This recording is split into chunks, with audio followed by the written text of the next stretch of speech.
My husband keeps violating my privacy by reading my diary and then weaponizing my thoughts against me. Posted by you/help me recalibrate. I'm trying to stay focused here, but my edibles have kicked in, and I need advice. I have kept a diary since I was 10.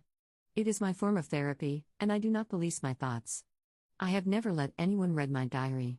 My husband and I started dating over a decade ago.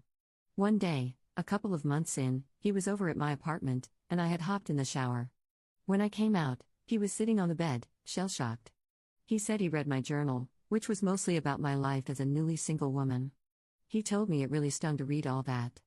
I asked him, but wait, hold on, how'd you find it?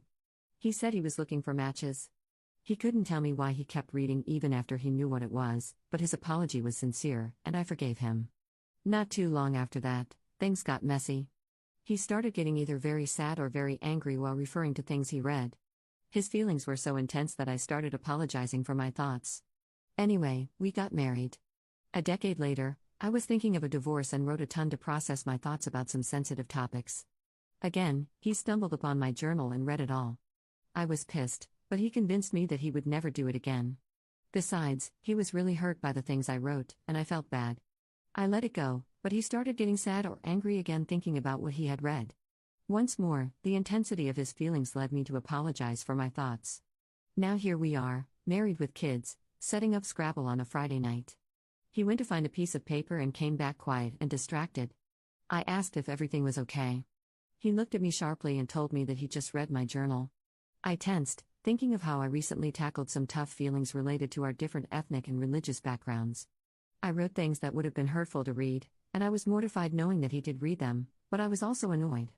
I told him, wait, you read my journal again?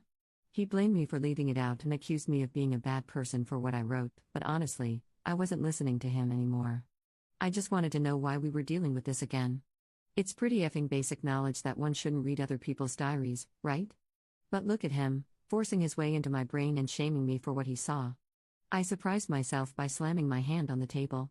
You read it a third time? We were both hurt, but he was accusing me of overreacting while minimizing and deflecting from his behavior. He called me overly emotional when I cried over how violated I felt. This feels so wrong, like I committed a thought crime. So, am I wrong for insisting he's 100% wrong? I'm so mad, but I am doubting whether my reaction was proportional to what he did. On a scale of 1 to 10, 10 being terrible, what would you rate someone reading your journal? And would you apologize for the things you wrote? Top/relevant comments. Commenter. He has broken your trust 3 times, and after the first time, he knew that he might not like what you had written. It sounds like he uses reading your journal as a way to understand how you're feeling, rather than actually asking you. The whole point of a journal is that you get to articulate your feelings, unedited, in a private place. He has disrespected that on 3 separate occasions. If he didn't want to be upset by what he read, he shouldn't have read it. Commenter 2. You willingly married someone after they proved time and again that they have no problem crossing your boundaries and then punishing you for what's inside that journal. Leave that man. He will do it again, and if you think he's only done it 3 times, you're naive. You need to leave him. Not the jerk, but you will be if you stay with someone who punishes you for your thoughts and violates your boundaries time after time. Op adds an edit to her post. Thank you all for your comments. I am overwhelmed. For those suggesting therapy, I have been in it for a long time, and I credit it for helping me listen to the little voice in my head instead of ignoring it. Therapy gave me the insight to see what he was doing in real time. But to those saying I'm the jerk and everyone sucks here, all I can say is that this type of behavior has been normalized so much for me, and I have been gaslit for so long, that I automatically convinced myself it wasn't that bad. I feel like I'm emerging from the upside down, and I have to relearn basic social norms. You have no idea how sad all of this makes me. Op adds a second edit to her post. We talked today, and he continued to minimize what he did and kept steering the conversation to how hurt he was reading what I wrote. I kept asking him if I shared those things willingly with him. When he said no, I told him that he can then deal with the consequences of his own actions by himself. I kept stressing to him what a big violation it was and that I needed space to think. I guess he's been stewing about it for the last few hours because tonight he started to yell at me in front of our kids and angrily told them about what I wrote. He literally told them that I don't like that they are from his culture. WTF, man, why are you hurting them? To hurt me? I was pleading with him to stop and trying to cover his mouth, the kids were shrieking and sobbing, and he was yelling and wild-eyed. The chaos of tonight just broke me. I had flashbacks of my childhood, screaming and crying on a stairwell, watching my dad go after my mom. Long ago, I had promised that I would never put my kids through something like that. I tried to get them out of the house since he wasn't stopping, but we only got as far as my car, where the three of us sat crying while I kept apologizing to them and trying to reassure them. God, how did I get to this point? Update 12 days later. Hey, Reddit.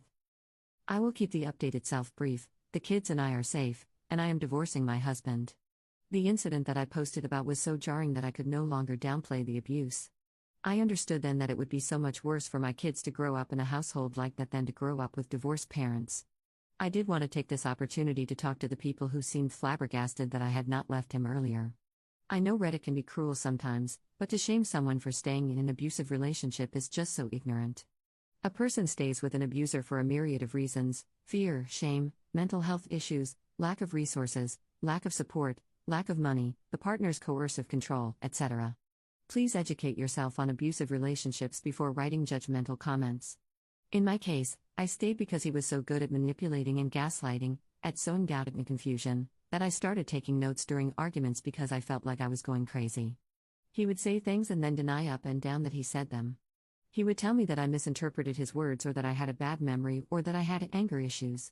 Meanwhile, he was the one punching walls, breaking things, lying, and following me from room to room as I was trying to get away from him. After years and years of this, I left only when I saw how much staying would hurt my kids. To those in emotionally abusive relationships like mine, I want you to know that I see you. This is real abuse, even if it doesn't leave physical scars. Top/relevant comments. Commenter. Your original post genuinely had me looking at the author like, did I make this account? I went through the same thing. My ex would read my journal and then use it against me. Typically, he would use it to undermine me and make me think I'd told him things I hadn't. But one day, he read about a guy I had been talking to. He had asked me to open the relationship and we had, and that upset him, so he came into where I was sleeping, threw the diary at my head, and started screaming at me and laughing maniacally. Thankfully, the relationship was broken enough that was one of a few last coffin nails. Instead of cowing me further, it pushed me out. I'm so happy that I got out of there. Just wanted you to know that you're definitely not the only one who has experienced this particular form of abuse and that it definitely is abusive, even in a vacuum from all the other crap. I hope you find your way out and that things feel better on the other side. This is going to burn like hell, but it's a cleansing fire. Second update 2 months later. In May 2022, I took a break from my marriage because my husband's verbal abuse was escalating. He moved out for a few weeks.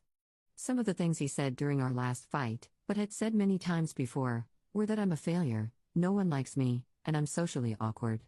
I have a graduate degree, I make good money, and I have friends, but I still believed him. During our separation, I signed up for a dating site. This was not to date or hook up with anyone, and I did not meet up or talk with anyone. It was only to see if I was really as undesirable as he made me out to be.